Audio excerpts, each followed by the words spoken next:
Assalamualaikum warahmatullahi wabarakatuh. Hai sahabat sekalian, apa kabar? Senang sekali bisa bertemu dengan Miss Lelen. Miss Lelen merupakan salah seorang staf di Diniyah Research Center atau DRC bidang publikasi. Kesehariannya Miss Lelen biasanya membantu santri dan mahasiswi dalam dunia tulis-menulis, seperti ekskul menulis, sanggar kepenulisan setiap minggu, dan sampai pelatihan menulis untuk persiapan lomba tingkat nasional. Dan pada kesempatan kali ini, Miss Lelen juga tidak sendirian. Sudah hadir Bapak Riki Eka Putra selaku manajer di Diniyah Research Center bidang publikasi. Beliau juga merupakan salah seorang pelatih di Diniyah Putri Padang Panjang khususnya bidang tulis-menulis. Nah, untuk menghemat waktu, langsung saja kita dengarkan penjelasan tentang dunia tulis-menulis bersama Bapak Riki Eka Putra dengan tema Menulis Semudah Berbicara. Assalamualaikum warahmatullahi wabarakatuh. Apa kabar sahabat semuanya, calon-calon penulis hebat Indonesia? Hari ini kita akan berbicara tentang dunia tulis-menulis. Tema kita kali ini adalah menulis semudah berbicara. Jadi ketika seseorang bisa berbicara dengan baik, dia bisa belajar menulis dengan baik juga. Seperti apa pembahasannya? Yuk kita ikuti. Pertama kali sebelum jadi penulis, kita harus tentukan tujuan dulu. Untuk apa sih kita jadi penulis? Apakah ingin membantu dalam belajar, bisa mengerjakan tugas yang diberikan guru, ingin diterbitkan karyanya di media massa, atau dibukukan, atau ingin dapat uang terkenal seperti Terelie mungkin, atau ingin berbagi ilmu. Dan sebagai muslim, kita harus tahu tujuan kita adalah ingin berbagi ilmu dengan orang lain. Karena salah satu amal jariah kita nanti yang akan membantu kita di alam kubur adalah ilmu yang bermanfaat. Makanya kita tentukan dulu tujuan kita agar nanti tetap fokus jadi seorang penulis. Setelah tujuan kita jelas, kita harus tahu dulu apa sih asiknya menulis sehingga kita tidak terhenti di tengah jalan. Pertama sekali manfaat asiknya menulis itu adalah beban kita jadi berkurang. Misalnya kita jadi galau, kita lagi marah sama teman, lagi sedih, semua emosi itu bisa kita tuangkan dalam bentuk tulisan sehingga kita jadi berkurang rasa sedihnya, rasa dendamnya. Terus kita juga bisa mengerjakan tugas sekolah dengan baik. Banyak loh teman-teman kita yang susah mengerjakan tugas mengarang dari guru, susah mengerjakan makalah, kebingungan buat skripsi. Tapi jadi penulis itu gampang. Makalah, skripsi, tugas mengarang, semuanya lewat. Terus kita juga bisa bantu teman. Karena banyak teman-teman kita yang bingung, gimana sih buat skripsi yang baik? Gimana sih cara buat makalah? Dan kita bisa bantu mereka. Tentunya kita dapat jadi pahala dong. Terus kalau naskah kita dimuat di media massa, diterbitkan jadi buku, kita akan mendapatkan uang. Seperti kebanyakan santri dan mahasiswi Diniyah Putri yang karyanya dibuat di media massa, terus dia juga menang lomba, dia bisa menghasilkan uang dengan hasil jerih payahnya sendiri. Dan nggak kalah pentingnya adalah dapat penghargaan. Wow, pasti keren ya, kita ingin dapat penghargaan. Dan itu sudah dibuktikan oleh santri Diniyah Putri. Mereka dapat penghargaan dari Menteri Pendidikan, dari Gubernur, dari Wali Kota, dan semuanya lewat menulis. Dan yang sangat penting sekali, menulis bisa membangkitkan percaya diri.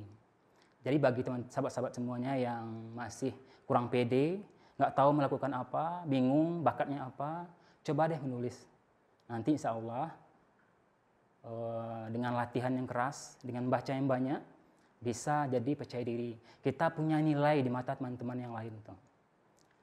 Baik, seterusnya apa saja kunci rahasia jadi penulis? Banyak loh yang nanyain, apa sih kuncinya Pak jadi penulis? Ternyata kuncinya cuma 3. Yang pertama, rajin membaca. Ini kunci yang wajib kita miliki. Tidak ada penulis yang tidak suka membaca.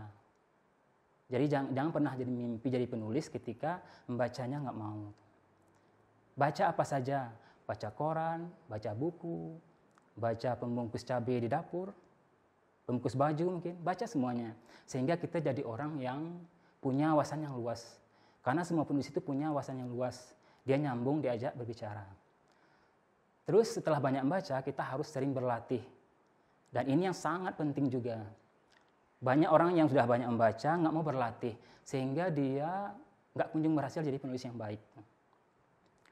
Jadi kita harus latihan dengan keras, pantang putus asa, terakhir gampang putus asa. Karena kita banyak orang berlatih, ketika belum berhasil dia putus asa. Jadi pertama kuncinya rajin membaca, sering berlatih, tidak gampang putus asa. Selanjutnya dalam menulis itu ada penyakit. Ternyata bukan di kesehatan aja ya, ada penyakit. Di menulis juga ada. Yang pertama itu adalah susah memulai. Jadi banyak teman sahabat-sahabat kita yang ketika mulai menulis dia bingung. Mulai dari kata apa Pak ya? Mulai dari kalimat apa ya? Kita buka dialog dulu ya, kita buka narasi dulu ya, bingung. Jadi kuncinya cuman kita mulai dari apa yang kita tahu. Kalau kita kepikiran dialog ya tulis aja dialog. Kalau kita kepikirannya narasi, narasi aja. Pokoknya apa kata-kata yang ada pikiran kita, langsung kita tuliskan. Terus yang kedua, penyakitnya tidak percaya diri. Banyak calon-calon penulis yang gagal jadi penulis ketika dia tidak pede karyanya dibaca oleh orang lain. Dan ketika karya dibaca orang lain, kita harus mau dikritik. Banyak loh orang-orang yang nggak mau dikritik. Dia sedih ketika karyanya dikomentari, ada kurangnya. Jadi kalau kita jadi penulis yang baik, kita harus mau dikritik. Dan berikutnya yang nggak kalah pentingnya, kita harus menghindari penyakit, malas memperbaiki. Banyak orang yang dari ketika dikritik, dia kembali ke kamarnya dan dia tidur. Dia nggak mau memperbaiki ulang sehingga dia ya nggak berhasil juga jadi penulis. Dan penyakit terakhir yang banyak sekali di kalangan remaja khususnya adalah ingin cepat berhasil. Padahal nggak ada yang cepat berhasil. Kita harus melalui proses yang keras, latihan yang maksimal, sehingga nanti bisa dimuat karyanya, layak dibaca orang lain, dan menjadi juara. Jadi paham ya apa saja penyakit seorang penulis. Seterusnya, hati-hati ada rambu-rambu. Jangan asal tulis saja. Sama dengan bicara, jangan asal bicara saja. Kita harus pikirkan apa yang kita mau tulis. Yang pertama itu ada sara. Itu suku, agama, ras, dan golongan. Kita boleh menyinggung suku, agama, ras, dan golongan, tetapi tidak boleh menyudutkannya, sehingga ada pihak-pihak yang tersinggung. Dan beberapa tahun terakhir ditambah menjadi saraf. Suku, agama, ras, dan golongan, serta terakhir politik. Jadi kalau ada yang menyinggung politik, merendahkan partai politik, itu nanti dianggap sebagai ujaran kebencian. Banyak kan yang dengar, banyak yang sudah baca, orang-orang yang ditangkap karena dia menulis sesuatu yang menyinggung pihak lain. Jadi hati-hati dengan rambu-rambu ini sehingga nanti kita tidak menjadi susah gara-gara tulisan kita sendiri. Yang terakhir yang sangat penting dalam dunia tulis menulis adalah plagiat. Ini sesuatu yang sangat lazim dilakukan oleh para remaja Indonesia, siswa maupun mahasiswa. Banyak yang mencontek tulisan orang lain untuk tugas sekolahnya. Banyak yang mencontek makalah orang lain untuk tugas kuliahnya. Bahkan banyak yang mengupahkan skripsinya agar dia bisa wisuda. Dan sebagai penulis kita nggak mau seperti itu. Karena bagi seorang penulis gampang semuanya. Menulis skripsi gampang, makalah gampang. Mau buat esai, ayo coba. Pokoknya semuanya kita bisa sebagai penulis karena kita udah latihan bertahun-tahun.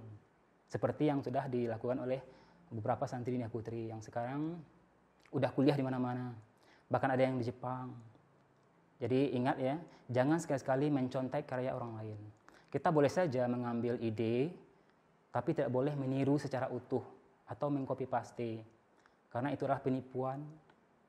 Kita sebagai muslim harus tahu mana yang halal, mana yang haram. Dan itu aja, dah closingnya. Nah sahabat sekalian, bagaimana tadi penjelasan dari Bapak Ricky Eka Putra? Senang sekali kan mendapat ilmu baru dari beliau. Nah buat sahabat sekalian yang masih penasaran atau ingin bertanya, jangan khawatir. Silakan isi kolom komentar di bawah ini. Insya Allah di lain waktu kita akan kupas pertanyaan atau hal-hal penting seputar penulisan berikutnya. Sekian untuk kali ini. Terima kasih. Wassalamualaikum warahmatullahi wabarakatuh.